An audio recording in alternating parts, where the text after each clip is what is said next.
23일 화요일 아주경제 뉴스 브리핑입니다. 일본의 참의원 선거에서 자민당과 국명당이 승리하면서 엔저의 지속뿐 아니라 한국과 중국 등 동북아시아와의 관계가 악화될 것으로 예상됩니다. 중국명 다오이다오 열도의 일부 섬에 대한 일본의 국유화 조치와 대외 침략 부인 발언 문제 등으로 이미 악화된 중국과의 관계가 이번 참의원 선거 결과로 중국의 고립화가 예상되는 등 악화될 수 있다는 전망이 있습니다. 일본의 강경한 태도가 그들에게 득이 될지 독이 될지 귀추가 주목됩니다. 오늘 아주경제 지면에 오른 소식 함께 보시죠. 지난해 8월 은행권에서 출시된 동산담보대출의 성과가 지지부진한 것으로 나타났습니다.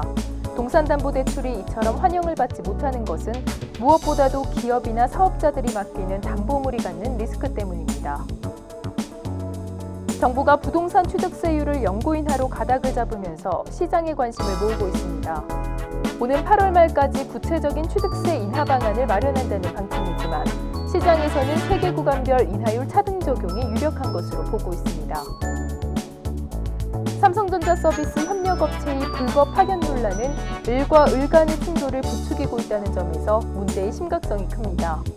즉 본사의 을격인 협력사, 협력사의 을격인 근로자들의 각자의 이해관계가 불거진 것입니다. 유통업체들이 365일 세일에 발목을 잡혔습니다. 백화점 등의 잦은 세일로 할인폭에 대한 소비자들의 체감 효과가 미미해지면서 반응이 예전 같지 않기 때문입니다.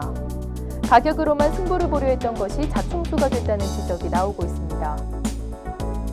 최근 서울과 수도권에 쏟아진 기습폭우로 강남권 아파트 단지들의 침수 피해가 우려되고 있습니다.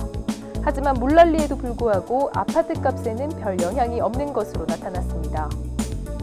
쿵푸게이 전설 이소룡의 사망 40주년을 맞아 20일 홍콩에서 전시회가 열렸습니다. 이번 전시회는 33세 나이로 요절한 이소룡을 영원히 기억하기 위한 것으로 그의 트레이드마크인 노란색 운동복과 사진 등 600여 점의 물건이 전시됐습니다. 세계적인 액션 스타 이소룡, 그를 기억하는 사람들의 발걸음은 계속되고 있는 듯합니다. 오늘도 의미 있는 하루 보내시고요. 아주경제 뉴스 브리핑 마치겠습니다.